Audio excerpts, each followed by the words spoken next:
نحمده ونصلي على رسوله الكريم أما بعد فأعوذ بالله من الشيطان الرجيم بسم الله الرحمن الرحيم قال الله تبارك وتعالى في القرآن المجيد والفرقان الحميد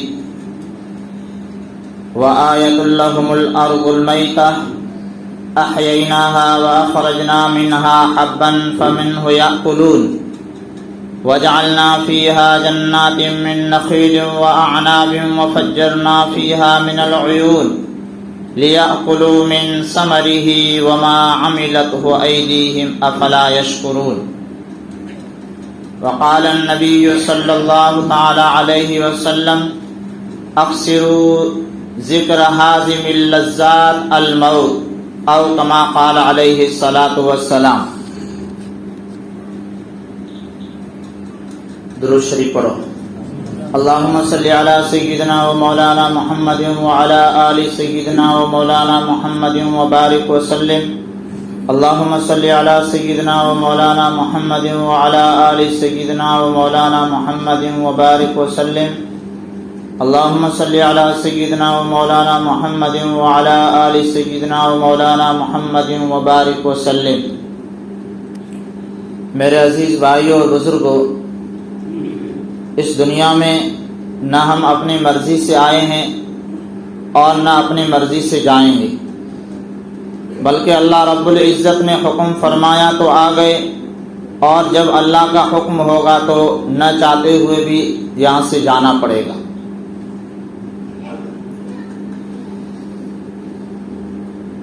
سمجھدار اور عقل مند انسان ہے وہ جو اس درمیان اس کو زندگی ملی ہے اللہ اور اللہ کے رسول صلی اللہ علیہ وسلم کے حکم کے مطابق زندگی گزار کر چلا جائے. آج ہمارے لیے افسوس کی بات یہ ہے کہ ہم دین کی بات کو سننے تک ہی محدود رکھتے ہیں. یعنی ہم یہ نیت لے کر بیٹھتے ہیں کہ بھئی مولانا صاحب بہت اچھی تقریر کریں گے اور سن لیں گے، تو ہمارا یہ بولنا اور سننا یہ سننے کی حد تک ہی رہ جاتا ہے. نتیجہ یہ ہوتا ہے کہ عمل کی کسی کو توفیق نہیں ہوتی. ہر جمعے کو اس مسجد میں بات ہوتی ہے، کوئی بھی مقرر صاحب تقریر کرتے ہی ہیں، زندگیاں گزر گئی سنتے سنتے، مگر آج ہماری زندگیوں میں کیا بدلاؤ آیا، کیا تبدیلی آئی اور کیا فرق آیا؟ کیوں؟ اس لیے کہ ہم نے سننے کو سننے کی حد تک ہی رکھا. اگر عمل کی نیت سے ہم سنتے تو زندگیوں میں تبدیلی آ سکتی تھی، لیکن افسوس کی بات ہے کہ ہم عمل کی نیت سے سنتے ہی نہیں. اور دوسری بات، افسوس کی بات ایک یہ بھی ہے کہ ہم جانتے ہوئے بھی گناہ کرتے ہیں، انجانے میں نہیں، جان کر گناہ کرتے ہیں. کتنا بڑا افسوس. ایک ایمان والا جانتا ہے کہ نماز اس پر 5 وقت کی فرض ہے، جانتے ہیں نہیں جانتے؟ سب جانتے ہیں، مگر کتنے پڑھتے ہیں؟ نماز چھوڑ رہے ہیں، کیا یہ گناہ نہیں ہے؟ سب سے بڑا گناہ ہے. ایک ایمان والا یہ جانتا ہے کہ سود لینا اور دینا حرام ہے، مگر لے اور دے رہا ہے. ایک ایمان والا جانتا ہے کہ کسی کو دھوکہ دینا یہ بہت بڑا جرم ہے، مگر دھوکہ دیے جا رہا ہے. ایک ایمان والا یہ جانتا ہے کہ جھوٹ بولنا کتنا بڑا گناہ ہے، مگر جاننے کے باوجود بھی جھوٹ بولتا ہے.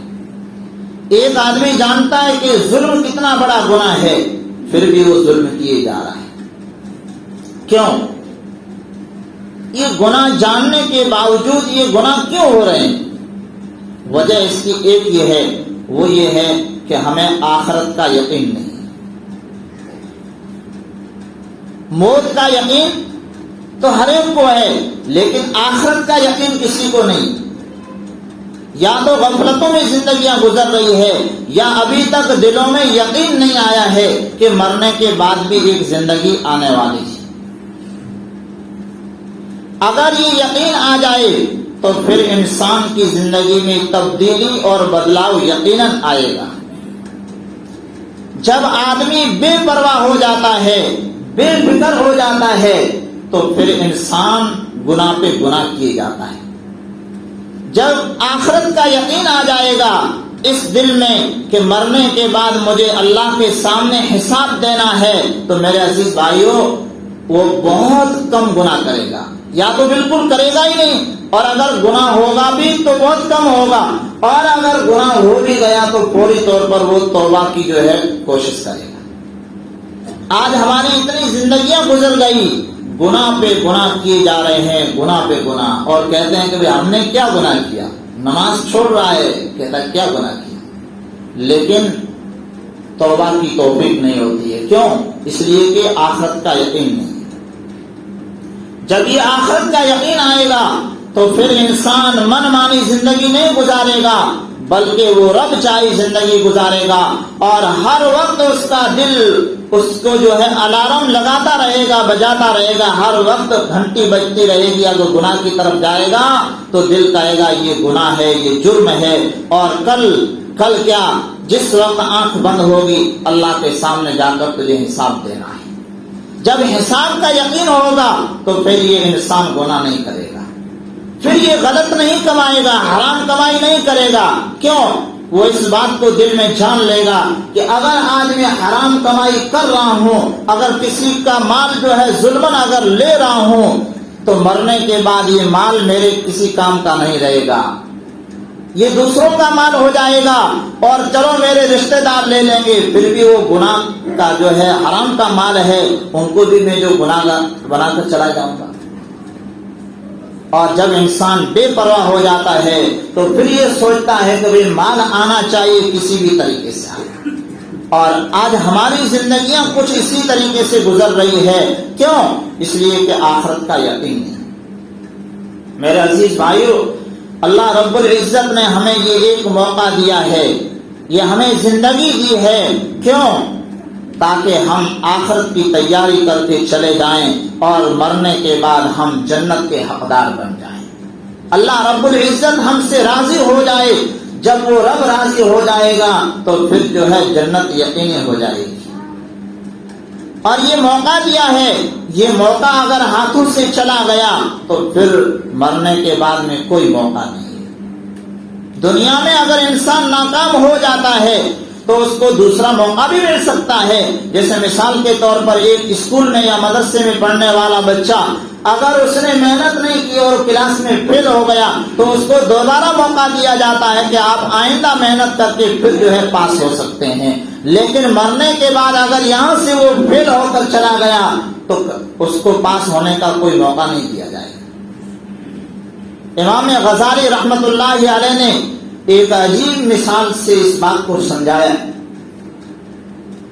فرمایا کہ ایک نوکر کو بادشاہ نے ایک ٹوکرا دیا جس میں سامان رکھا جاتا ہے، ٹوکری۔ بادشاہ نے کہا کہ بھئی یہ باغ ہے، اس میں جاؤ اور سب سے بہترین جو پھول ہیں ان کو توڑ کر اور ٹوکرا بھر کے لے آنا، لیکن شرط یہ ہے کہ جس راستے سے جا رہے ہو اس راستے سے واپس نہیں آنا ہے بلکہ راستہ بدل کے آنا ہے۔ تو نوکر نے کہا کہ بھئی یہ تو بہت آسان کام ہے، اتنا بڑا باغ ہے، جاؤں گا پھول چن لوں گا۔ اب وہ نوکر ٹوکری لے کر روانہ ہوا، باغ کے پہلے حصے میں داخل ہوا تو اس نے پھول دیکھے تو کچھ اچھے بھی پھول تھے، کچھ جو کمزور قسم کے۔ تو اس نے سوچا کہ چلو ابھی تو 6 حصے اور ہیں، باغیچے کے 7 حصے تھے۔ تو اس نے کہا آگے جاتا ہوں اور اچھے باغ ہوں گے، اچھے پھول ہوں گے اور چن لوں گا۔ پہلے حصے کو چھوڑ دیا، باغ کے دوسرے حصے میں گیا، وہاں دیکھا تو کچھ اور اچھے پھول تھے۔ تو اس نے سوچا کہ بھئی چلو تیسرے حصے میں جاتا ہوں، وہاں جو ہے اور اچھے پھول ہوں گے، وہاں توڑ لوں گا۔ ایسے کرتے کرتے 7ویں حصے میں پہنچ گئے اور ٹوکری بالکل خالی۔ اب جب 7ویں حصے میں پہنچا ہے تو وہاں پر بالکل وہ باغ پھولوں سے خالی۔ آپ اندازہ لگائیے کہ وہ نوکر کتنا بڑا افسوس کرے گا کہ بھئی اب میں اپنے بادشاہ کو، اپنے مالک کو کیا منہ دکھلاؤں گا؟ باغیچے کے 7 حصے پار ہو گیا لیکن ٹوکری میں ایک بھی پھول نہیں ہے۔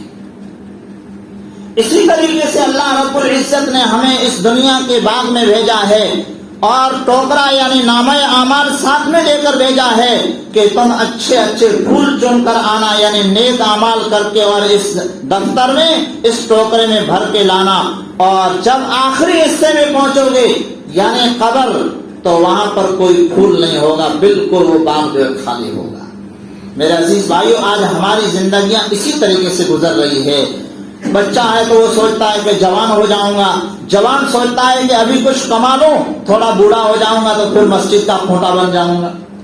اچھا، تھوڑی کچھ عمر بڑھتی ہے تو سوچتا ہے کہ ابھی بڑھاپا کہاں آیا، اور جب بڑھاپا آتا ہے تو پھر ہاتھ پاؤں ہلنا مشکل ہو جاتے ہیں اور پھر نیک اعمال کی توفیق نہیں ملتی ہے، اور ٹوکرے کو خالی لے کر یعنی نامہ اعمال کو نیکیوں کے بغیر لے کے جا رہے ہیں۔ آپ اندازہ لگائیے، اللہ رب العزت نے جو وعدہ فرمایا ہے وہ یقیناً پکا اور سچا ہے۔ وہاں پر جو بدلہ ملنا ہے وہ اعمال ہی پر ہے۔ اگر نیک اعمال کر کے جائے گا تو جنت کا حقدار ہوگا، اور اگر برے کام کر کے گیا تو یقینی طور پر وہ جہنم میں چلا جائے گا۔ میرے عزیز بھائیو، ہمیں جو ہے اس بات کو سوچنے کی اور سمجھنے کی ضرورت ہے۔ آج ہماری زندگیاں کس طریقے سے غفلتوں بھری زندگیاں گزر رہی ہے، اور رات دن بس ایک ہی سوچ ہے، ایک ہی سوچ ہے۔ ایسا لگتا ہے کہ بھی دنیا کو پوری کو جو ہے اپنی مٹھی میں لے لیں۔ دنیا کسی کے پاس نہ آئی ہے اور نہ آئے گی۔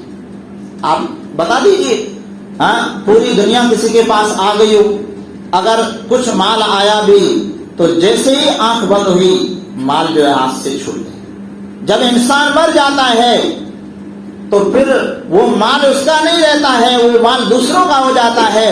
مرنے کے بعد میں اس کا نام ہی بدل جاتا ہے، اس کا نام انسان نہیں بلکہ لاش ہو جاتا ہے، اس کا نام انسان نہیں بلکہ مردہ ہو جاتا ہے۔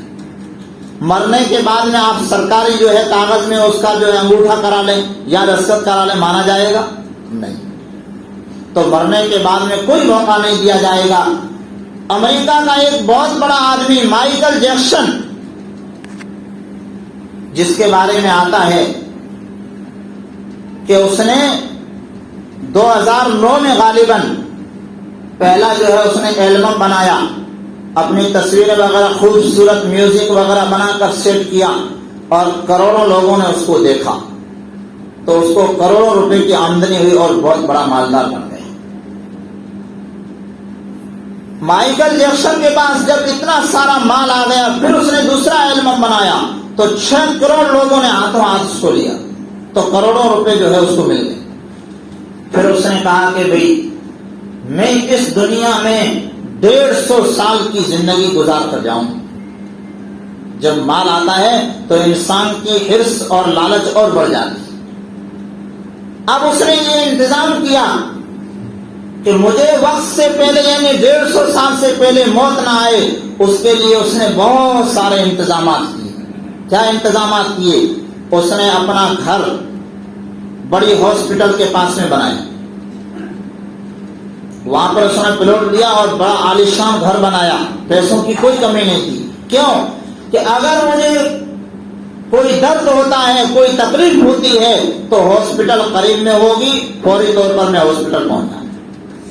اور اس نے ہر بیماری کے ڈاکٹر کو اپنے پاس رکھا، اپنے محل میں ہر ڈاکٹر کو رکھا، اور اس کی تنخواہ جو ہے 10 لاکھ روپے بھرتا تھا ایک ڈاکٹر، کہ اگر سر میں درد ہوگا تو علاج کرنے والا ڈاکٹر، اگر پیٹ میں درد ہے تو پیٹ کا علاج کرنے والا ڈاکٹر۔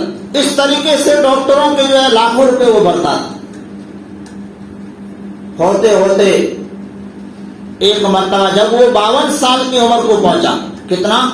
52 سال، 150 نہیں، اچانک جو ہے اس کے پیٹ میں درد ہوا۔ اب وہ جو ڈاکٹر پاس میں رکھے ہوئے تھے انہوں نے علاج کیا، کوئی فائدہ نہیں ہوا۔ انہوں نے کہا کہ فوری طور پر جو ہے ہاسپٹل لے چلو۔ اب ہاسپٹل لے کر پہنچے، وہاں پر ڈاکٹروں نے چیک کیا اور کہا کہ اس کا انتقال ہو گیا۔ اب اندازہ لگائیے کہ کروڑوں روپے کا مالک اور اتنا سارا انتظام کرنے والا کیا موت سے بچ پایا؟ تو ہم اور آپ کیسے موت سے بچ پائیں؟ میرے عزیز بھائیو، سوچنے کی ضرورت ہے. جب ہم بستر پر جائیں تو تھوڑی دیر بیٹھ کر سوچ بھی تو لیں. رات کو جب بستر پر جاتے ہیں، چارپائی پر بیٹھتے ہیں، تو دن کو جو ہے جو کام کیا، جتنا نفع ملا وہی حساب ہوتا ہے. یہ نہیں کہ بھئی میں نے آج جب میں صبح اٹھا تھا تو میں نے کتنے نیکیاں کی اور مجھ سے کتنے گناہ ہوئے، کتنی غلطیاں ہوئی، اس بارے میں جو ہے فکر نہیں ہوتی ہے. نتیجہ یہ ہے کہ گناہ کرتے کرتے دل جو ہے سیاہ اور کالا ہو جاتا ہے اور انسان اس دنیا سے بغیر توبہ کے چلا جاتا ہے. میرے عزیز بھائیو، یہ دنیا کی زندگی یہ عارضی زندگی ہے. جب بچہ ماں کے پیٹ سے باہر آتا ہے اسی وقت سے موت کا وقت شروع ہو جاتا ہے، موت کا سفر شروع. جیسے ہی بچہ ماں کے پیٹ سے باہر آیا اسی دن سے اس کا سفر جو ہے جاری ہے. اب وہ کسی بھی حالت میں ہو، چاہے انسان بیٹھا ہے، چاہے کام کر رہا ہے، چاہے سو رہا ہے، جس حال میں بھی ہے وہ موت کی طرف جا رہا ہے. جیسے ٹرین میں بیٹھا ہوا مسافر، ریل گاڑی میں بیٹھا ہوا مسافر، وہ آگے کی طرف ہی جا رہا ہے، ریل آگے جا رہی ہے. اب وہ یہ کہے گا نہیں میں آگے والے ڈبے کو چھوڑ کر پیچھے والے ڈبے میں چلا جاؤں گا، تو کیا وہ پیچھے چلا جائے گا؟ نہیں، وہ بھی ڈبہ جو ہے آگے ہی جا رہا ہے. تو ہم اور آپ موت کے قریب ہوتے جا رہے ہیں، موت کے قریب ہوتے جا رہے ہیں، اور ایک دن آئے گا کہ اسٹیشن آ جائے گا اور وہاں پر ہمیں اتار دیا جائے گا. اس وقت کے آنے سے پہلے ہم جو ہے موت کی تیاری کر لیں تو ہمارے لیے بہت بڑا فائدہ ہے، ورنہ بعد میں افسوس کرنے سے کوئی نتیجہ نہیں نکلے گا. قرآن کریم میں اللہ تعالیٰ جو ہے ان آیات میں یہی بات سمجھا رہے ہیں. انسان یہ سوچتا ہے کہ بھئی دوبارہ کیسے زندہ کر دیں. بہت سارے لوگ کہتے ہیں الگ الگ لوگوں سے ملاقات ہوتی ہے، گاؤں میں ہوتی ہے، ساتھیوں سے ہوتی ہے، تو وہ کہتے ہیں کہ مولوی صاحب 50 جیتا کر سے دوبارہ کیسے زندہ کر لیں. اللہ تبارک و تعالیٰ اس بات کو سمجھا رہے ہیں. اللہ تعالیٰ فرما رہے ہیں وَآیَةٌ لَّهُمُ الْأَرْضُ الْمَيْتَةُ، کہ لوگوں کے لیے ایک مردہ زمین جو ہے ایک مثال ہے، یہ ایک نمونہ ہے. اگر اس میں بندے سوچنا چاہیں تو سوچ سکتے ہیں. احییناها واخرجنا منها حبا، اللہ تعالیٰ فرماتے ہیں کہ مردہ زمین کو ہم بارش برسا کر زندہ کر دیتے ہیں. کرتے نہیں کرتے بھائی برسانے کا؟ ابھی آپ لوگوں کے یہاں 3 موسم ہے، آپ کو یہ بات جو ہے جلدی سمجھ میں نہ آئے، ہمیں جو ہے سمجھ میں آ جائے. جب بارش ہوتی ہے تو وہی زمین ایک دم بالکل بنجر بن جاتی ہے، گھاس نام کی کوئی چیز نہیں ہوتی، بس ریت ہی ریت دور تک. اور جب بارش ہوتی ہے تو وہی زمین جو ہے ہری بھری بن جاتی ہے اور ہریالی ہو جاتی ہے، اور بیج جب بویا جاتا ہے تو کھیتیاں لہلانے لگتی ہیں. اور یہ ایک وقت نہیں بلکہ ہر سال ہو رہا ہے. نہیں ہو رہا ہے ایسا؟ بھئی آنکھوں سے دیکھتے ہیں نہیں دیکھتے ہیں؟ دیکھ رہے ہیں نا. ایسا نہیں ہے کہ سنی سنائی بات ہے. اللہ تعالیٰ فرما رہے ہیں کہ ہر سال زمین جب مردہ ہو جاتی ہے تو ہم اس کو بارش برسا کر کیسے زندہ کر دیتے ہیں. اسی طریقے سے اس چھوٹے سے انسان کو دوبارہ زندہ کرنا کیا مشکل تھا. اگر ہم سوچیں گے تو بات سمجھ میں آئے گی، اگر نہیں سوچیں گے تو پھر زمین کو جو ہے اپنی ہی ملکیت سمجھتے رہیں گے. ایک آدمی کے پاس ہمارا جانا ہوا، ہم نے کہا کہ بھائی اللہ تبارک و تعالیٰ نے یہ پیداوار دی ہے، یہ غلہ دیا ہے، اناج دیا ہے، اللہ کے راستے میں خرچ کر دو. 10واں حصہ ہے، اگر تم نے اپنے پانی سے اگایا ہے تو 20واں حصہ. ہمارے وہاں تو 10واں حصہ ہے. اب وہ آدمی کیا کہہ رہا ہے، ایمان والا ہے، کہ بھئی اللہ کی کرے، نعوذ باللہ. وہ کہہ رہا کہ اللہ نے کیا کیا، آپ اندازہ لگائیے. میں نے کہا کہ بھئی اب یہاں تک آدمی پہنچ گیا تو اب اس سے بحث تو نہیں کر سکتے. میں نے کہا کہ اللہ کے بندے تو ایسا کر کہ زمین جو ہے تیرے باپ کی ہے، تمہاری ملکیت ہے، اور لوگوں نے جو ہے کھیتیاں اب قریب قریب لے لی ہے. تم ایسا کرو، جاؤ ٹریکٹر لے کے اور بیج جو ہے اپنی زمین میں ڈال دو. اگر اللہ تبارک و تعالیٰ نے یہ اناج نہیں دیا ہے تو زمین تمہاری ہے، ملکیت تمہاری ہے، اگا لو۔ اگا سکتا ہے کوئی؟ نہیں اگا سکتا۔ میرے عزیز بھائیو، اگانے والا کون ہے؟ اللہ ہی تو ہے۔ جب کچھ مال آتا ہے تو انسان کی عقل خراب ہو جاتی ہے، تو مال کو جو ہے اپنی ملکیت سمجھ بیٹھتا ہے اور وہ یہ سوچتا ہے کہ یہ مولوی جو ہے بیٹھوڑا ہی جو ہے باتیں کیا کرے۔ یہ باتیں نہیں ہے، یہ میں قرآن سے باتیں آپ کو سنا رہا ہوں، دیکھ لو، یہ قرآن مجید ہے، کوئی دوسری کتاب نہیں ہے۔ اللہ تعالیٰ فرماتے ہیں احییناہا، زمین کو ہم نے زندہ کیا، واخرجنا منہا، اور اسی زمین سے ہم نے اناج اگایا۔ اگاتے ہیں نہیں اگاتے ہیں؟ کیوں؟ فمنہ یاکلون، کہ میرے بندے اس اناج کو کھائیں گے اور استعمال کریں گے۔ کرتے ہیں نہیں کرتے؟ اللہ تعالیٰ آگے فرما رہے ہیں وجعلنا، صرف اناج نہیں، وجعلنا فیہا جنات، اللہ تعالیٰ فرماتے ہیں کہ کھجور کے باغات بھی ہم اسی زمین سے اگاتے ہیں، وَأَعْنَابَ، اور انگور وغیرہ کے جو باغات ہیں وہ بھی اسی زمین سے اگاتے ہیں، وَفَجَّرْنَا فِيهَا مِنَ الْعُيُونِ، اور اسی زمین سے چشمے جاری ہوتے ہیں، اور اسی زمین سے بورنگ بنتا ہے، اور اسی زمین سے کنواں بنتا ہے اور بیڑا بنتا ہے، اور جہاں سے پانی نکل کے اوپر آتا ہے۔ کیوں؟ لِيَأْكُلُوا مِن ثَمَرِهِ، اللہ تعالیٰ فرماتے ہیں کہ یہ میں نے پھل کیوں بنائے ہیں؟ تاکہ میرے بندے کھائیں اور ان کو استعمال کریں اور میرا شکر ادا کریں۔ جب رمضان کا مہینہ ہوتا ہے تو اس وقت کتنی پیاس لگتی ہے اور کتنی بھوک لگتی ہے۔ جب افطاری کا وقت ہوتا ہے تو خربوزہ جب بندہ کھاتا ہے تو اس میں خوراک بھی ہوتی ہے اور پانی ہوتا ہے، پانی نہیں بلکہ میٹھی شربت کی طرح جو ہے وہ پانی ہوتا ہے، اور جب بندہ کھاتا ہے تو دل کتنا اس کا خوش ہو جاتا ہے۔ یہ اگانے والا کون ہے؟ اللہ تعالیٰ فرما رہے ہیں کہ وَمَا عَمِلَتْهُ أَيْدِيهِمْ، یہ ساری کی ساری چیزیں اللہ تعالیٰ فرماتے ہیں کہ بندوں کے ہاتھوں نے نہیں اگائی ہے۔ کسی بندے نے یہ کام کیا ہے؟ نہیں، بلکہ اگانے والا کون؟ اللہ۔ افلا یشکرون، اللہ تعالیٰ فرماتے ہیں کہ اتنی ساری نعمتیں ہونے کے باوجود کیا تم میرا شکر ادا نہیں کرو گے؟ شکر ادا کرنا چاہیے۔ تو میرے عزیز بھائیو، جس طریقے سے اللہ رب العزت ہر سال اس مردہ زمین کو زندہ کرتے ہیں، اسی طریقے سے اللہ رب العزت انسان کو مرنے کے بعد میں دوبارہ زندہ کریں گے، اور کل قیامت کے دن میدان حشر میں حساب کتاب اس کو دینا پڑے گا۔ حساب دیے بغیر وہ وہاں سے ہل نہیں پائے گا، چاہے ہمیں یقین آوے یا نہ آوے۔ قرآن بالکل اللہ کا سچا کلام ہے، اس میں ذرہ برابر بھی کوئی شک والی بات نہیں ہے۔ فَمَن يَعْمَلْ مِثْقَالَ ذَرَّةٍ خَيْرًا يَرَهُ وَمَن يَعْمَلْ مِثْقَالَ ذَرَّةٍ شَرًّا يَرَهُ، اللہ تعالیٰ فرماتے ہیں کہ ایک ذرہ برابر بھی اگر نیک اعمال کرو گے تو کل نامہ اعمال میں قیامت کے دن دیکھ لو گے، اور ایک ذرہ برابر بھی اگر برائی کرو گے تو اس کو بھی تم لکھا ہوا پاؤ گے۔ اللہ رب العزت موت کے آنے سے پہلے ہمیں موت کی تیاری کی توفیق عطا فرمائے، آمین یا رب العالمین۔ ویڈیو کے نیچے سبسکرائب کے بٹن پہ کلک کریں، بیل کے آئیکن پہ کلک کیجیے تاکہ ہر نئی ویڈیو کی نوٹیفیکیشن آپ کو مل جائے۔